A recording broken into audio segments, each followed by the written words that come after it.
Olá, uma vez mais damos as boas-vindas ao podcast da reunião de estudos do Evangelho do Grupo Espírita Irmão Áureo. Estamos estudando o Evangelho e nesse ciclo com foco nas parábolas de Jesus. O nosso convidado de hoje é o Evaldo e ele selecionou a parábola do credor incompassivo, né? Essa parábola ela consta no Novo Testamento, no Evangelho de Mateus, e também compõe o Evangelho segundo o Espiritismo. O Evaldo citou algumas bibliografias, né? E a gente está listando aí estas bibliografias na descrição do podcast no YouTube, nas diversas plataformas, para que você possa acompanhar conosco, aprofundar os estudos.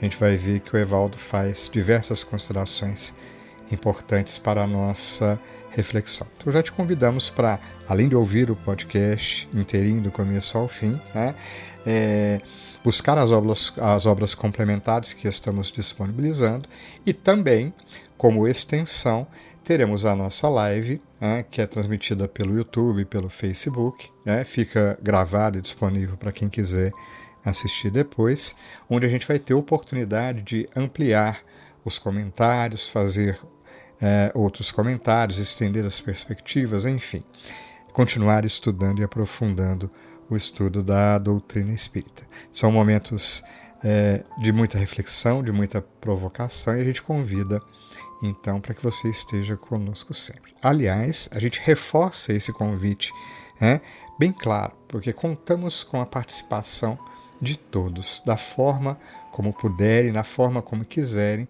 mas a gente sempre convida para que você possa estar mais junto de nós. A gente gosta de sentir essa proximidade.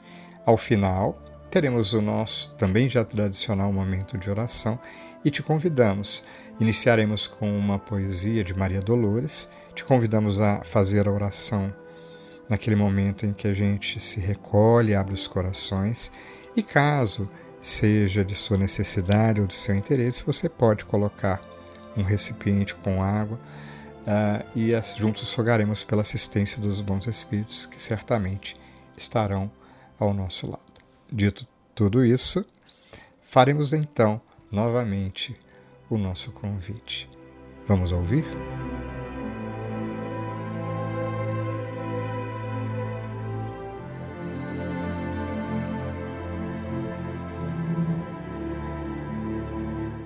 Olá a todos, desejo que as bênçãos de Deus e a proteção de Jesus estejam sempre presentes em nossas vidas. Mais uma vez é com imensa alegria que trago alguns apontamentos para refletirmos. O tema de hoje será a parábola do credor incompassivo, que é conhecida também por outros nomes, como parábola do credor implacável e também como traz o Evangelho segundo o Espiritismo, a parábola dos credores e dos devedores, que está no item 3 do capítulo 11, intitulado Amar o próximo como a si mesmo. Vou primeiramente trazer na íntegra a leitura da parábola, que está no Evangelho de Mateus, capítulo 18, versículos de 23 a 35, para facilitar a compreensão. Por isso, o reino dos céus pode comparar-se a um certo rei que quis fazer contas com os seus servos. E começando a fazer contas, foi-lhe apresentado um que lhe devia 10.000 talentos. E, não tendo ele com que pagar, o seu senhor mandou que ele e sua mulher e seus filhos fossem vendidos, com tudo quanto tinha, para que a dívida se lhe pagasse. Então aquele servo, prostrando-se, o reverenciava, dizendo: Senhor, seja generoso para comigo, e tudo te pagarei. Então o senhor daquele servo, movido de íntima compaixão, soltou-o e perdoou-lhe a dívida. Saindo, porém, aquele servo encontrou um dos seus conservos que lhe devia 100 denários e, lançando mão dele, sufocava-o, dizendo: Paga-me o que me deves. Então o seu companheiro, prostrando-se a seus pés, rogava-lhe dizendo: Seja generoso para comigo e tudo te pagarei. Ele, porém, não quis. Antes, foi encerrá-lo na prisão até que pagasse a dívida. Vendo, pois, os seus conservos o que acontecia, contristaram-se muito e foram declarar ao seu senhor tudo o que se passara. Então, o seu senhor, chamando-o à sua presença, disse-lhe: Servo malvado, perdoei-lhe toda aquela dívida, porque me suplicaste. Não devias tu igualmente ter compaixão do teu companheiro, como eu também tive misericórdia de ti? E, indignado, o seu senhor o entregou aos atormentadores, até que pagasse tudo o que devia. Assim vos fará também meu Pai Celestial, se do coração não perdoardes cada um a seu irmão as suas ofensas. As parábolas são formas de narrativas muito utilizadas por Jesus e que trazem conteúdo e profundos ensinamentos morais. Longe de querer adentrar de forma minuciosa, vamos trazer alguns pontos interessantes, pois se formos analisar mais detidamente, cada frase dessa parábola merece um estudo extenso. Antes de partirmos para o tema, o próprio Jesus começa a parábola dizendo que o reino dos céus pode comparar-se e não ser exatamente igual ao descrito. Fica claro que o tema central da parábola é o perdão, e se ela for analisada mesmo do ponto de vista dos homens e com os olhos da matéria, parece bem justa. E será que a parábola reflete a realidade de Deus sendo o Senhor e nós sendo os servos? Bom, se formos avaliar pelo aspecto de muito recebermos e quando termos que contribuir apenas com um pouco, nos revoltarmos e agirmos intempestivamente, eu, pelo menos, me encaixo muito bem nessa realidade. Pois a dívida do servo para com o rei, 10.000 talentos, era muito maior que os 100 denários que tinha a receber de seu companheiro. Nos valores da época, a dívida do servo para com o rei era praticamente impagável. Continuando nossa análise, no primeiro momento o servo solicitou ao rei que desse tempo para pagar suas dívidas, e o rei, cheio de misericórdia e compaixão, perdoou a dívida que era imensa. Será que Deus faz isso por nós? No segundo momento, o mesmo rei, sabendo das atitudes do servo, reconsiderou o perdão das dívidas e entregou o servo para sofrer as consequências de não quitar o seu débito, como forma de punição. Será que Deus age assim conosco, como um rei punitivo? Antes de analisarmos em maiores detalhes, precisamos entender que Jesus utilizava em seus ensinamentos acontecimentos do cotidiano da época e elementos fortes para um povo que ainda vinha de uma cultura de um Deus enérgico e punitivo. Neste ponto de vista, as atitudes do rei se encaixavam bem nas questões de justiça pelo viés dos homens. Mas será que poderemos interpretá-la de uma forma diferente? Nesta parábola, podemos ver mais uma aplicação da lei de causa e efeito, que Jesus nos traz em outras passagens como: Não julgueis e não sereis julgados, não condeneis e não sereis condenados, soltai e soltar-vos-ão. Lucas capítulo 6, versículo 37. Porque a mesma medida com que medirdes, também nos medirão de novo. Lucas capítulo 6, versículo 38. Perdoa-nos as nossas dívidas, assim como nós perdoamos aos nossos devedores. Mateus capítulo 6, versículo 12. Embainha a tua espada, porque todos os que lançarem mão da espada, a espada morrerão. Mateus capítulo 26, versículo 52. Mas ainda temos a visão de que a lei de causa e efeito é um mecanismo da lei divina para punir os infratores. Precisamos compreender que não existem julgamentos nas leis divinas da forma que pensamos. De Deus emana a lei do amor. O juiz é a nossa própria consciência.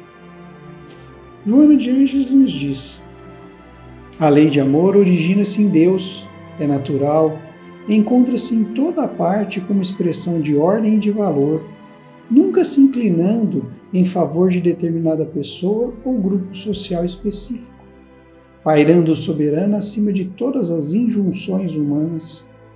Os seus árbitros não são homens suscetíveis de erro e de inclinações personalistas, de interesses inconfessáveis, mas a consciência de cada qual, que lhe aure a inspiração e tem como modelo a de natureza cósmica.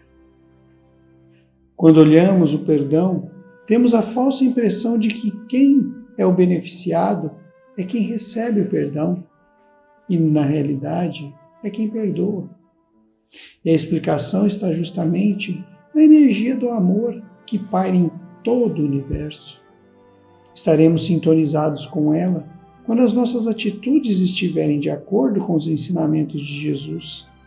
Até atingirmos a sintonia perfeita, ainda veremos muitas injustiças nos acontecimentos diários, principalmente por nossa visão estar deturpada pelo uso da lente do orgulho e do egoísmo.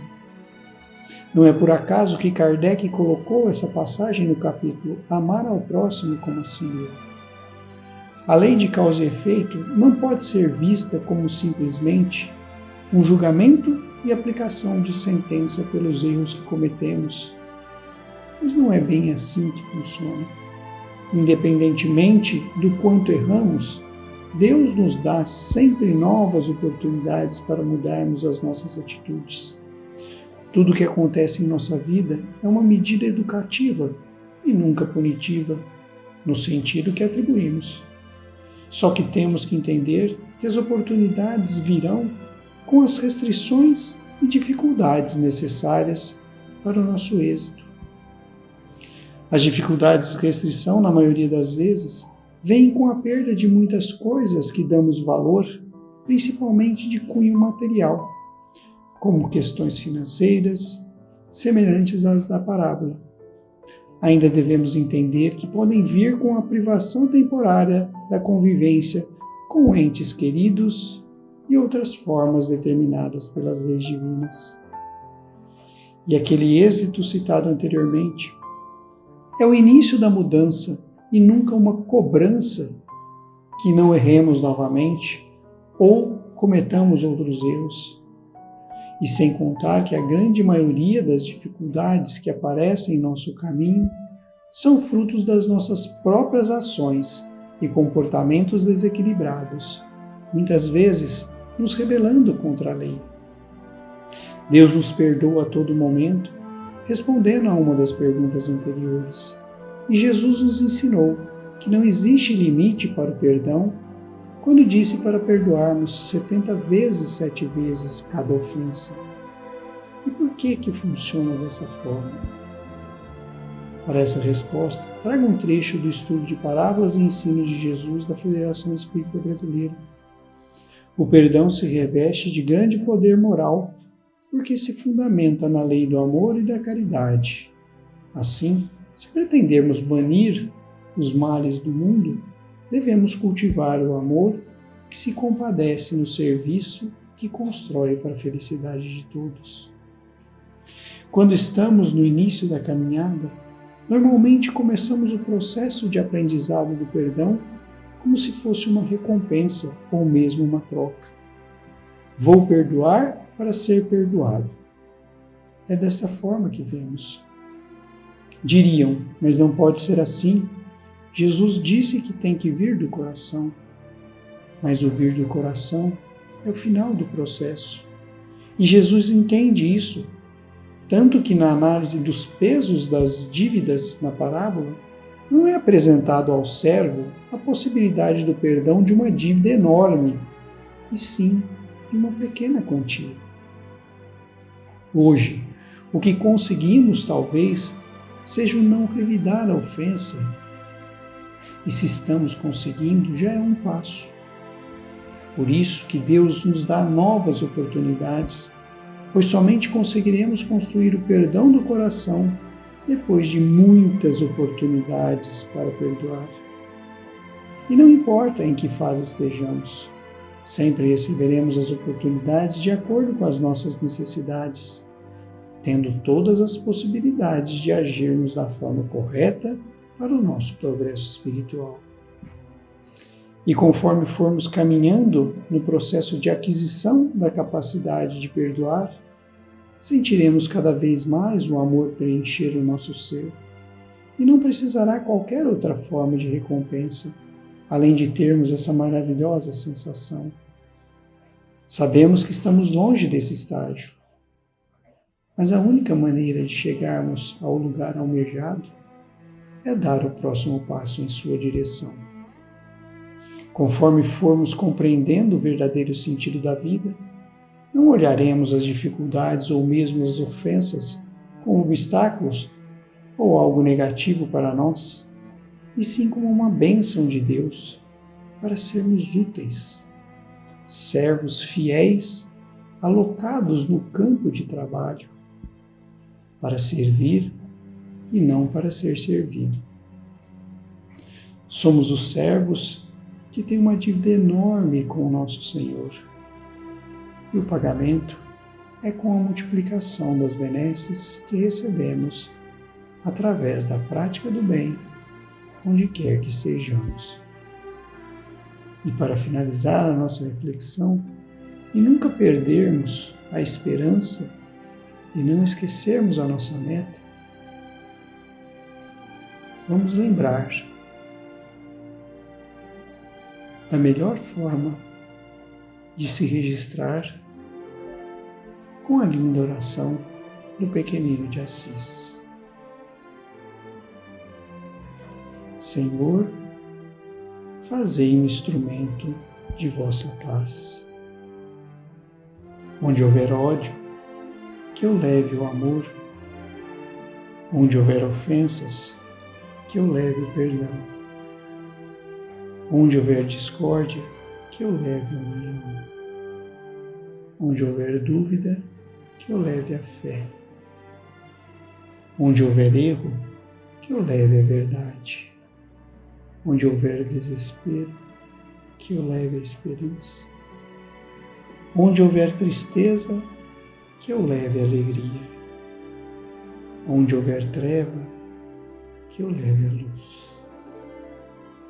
Ó Mestre, fazei que eu procure mais consolar que ser consolado, compreender que ser compreendido, amar que ser amado, pois é dando que se recebe, é perdoando que se é perdoado, e é morrendo que se vive para a vida eterna. Fiquemos na paz do Senhor, hoje e sempre. Que assim seja. Iniciamos nosso momento de oração de hoje com a poesia Jornadas no Tempo, de Maria Dolores. Vejo-lhes muita vez os grupos rumorosos, rogam socorro a Deus em suplício profundo, querem renascimento a fim de se esquecerem da culpa que os mantém presos ao chão do mundo. Espíritos no além que passaram na terra, estendendo a ambição e o domínio sem peias, recolhem de retorno as obras que fizeram, plantando espinheirais nas estradas alheias. Suplicam renascer em extrema penúria, pedem expiação que os corrija e reprima, rogam corpos em chaga, ostracismo e abandono, com a perda integral de toda a humana estima. Imploram regressar em colições amargas, anelam revelar na luta que lhes doa a nova compreensão de quem se emenda e sofre, bendizendo o infortúnio em que se aperfeiçoa. O Senhor lhes concede a bênção suplicada e ressurgem na terra entre almas sofridas, devem buscar na paz, no amor e na humildade a força de apagar os erros de outras vidas. Conquanto as exceções, no entanto, novamente crescendo para o mundo em sombras de ilusão, ei-los a repetir equívocos de outrora, rebeldia, vaidade, orgulho, ostentação. Não escutam a fé que lhes pede trabalho, na obediência à luz que lhes vem da rotina. E a vasta multidão se transvia em protestos, complica-se a gritar, padece, desatina. Atentos ao passado a que se voltam, tentam fugir de Deus que os ampara e os escolta. Pobres seres que varam vida e tempo entre o frio da treva e o fogo da revolta. Alma querida, escuta, se na terra a provação é sombra que te alcança, não temas, é o pretérito de volta, o presente aflitivo e a nossa própria esperança. Sofre sem reclamar, serve, prossegue. Além da própria angústia, alma sincera, encontrarás, chorando de alegria, a luz da vida nova que te espera. E então, Jesus, abençoados e envolvidos pelas luzes do Evangelho e da doutrina espírita, consoladora aos nossos corações. E, sobretudo, Mestre, tocados pela narrativa da poetisa, que nos fala profundamente, reconhecemo-nos em dificuldades espirituais, dado o nosso passado de outrora e o nosso presente. Reconhecemos, Jesus, que o sublime Senhor várias vezes nos perdoou a dívida e o erro, nos facultando novas oportunidades. E aqui estamos, Jesus, na luta de cada dia, e aproveitamos estes instantes para que, abrindo o nosso coração, possamos nos colocar mais próximos de Ti e sentir Tuas bênçãos, proteção, mas, sobretudo, Jesus, convite a buscar novos rumos. Se ontem erramos, ajuda-nos a reconhecer, Jesus, no instante de agora e nos instantes que sobrevirão, as novas oportunidades de acerto e de reconstrução. Por isso, Mestre querido, te rogamos a vontade firme para que nos ampare sempre. Ajuda-nos, Jesus, a estudar sempre para clarear os rumos a seguir. Que a Tua bênção, que a Tua luz nos ilumine os caminhos e proteja, abençoando também a cada coração que esteja junto a nós. Que assim seja.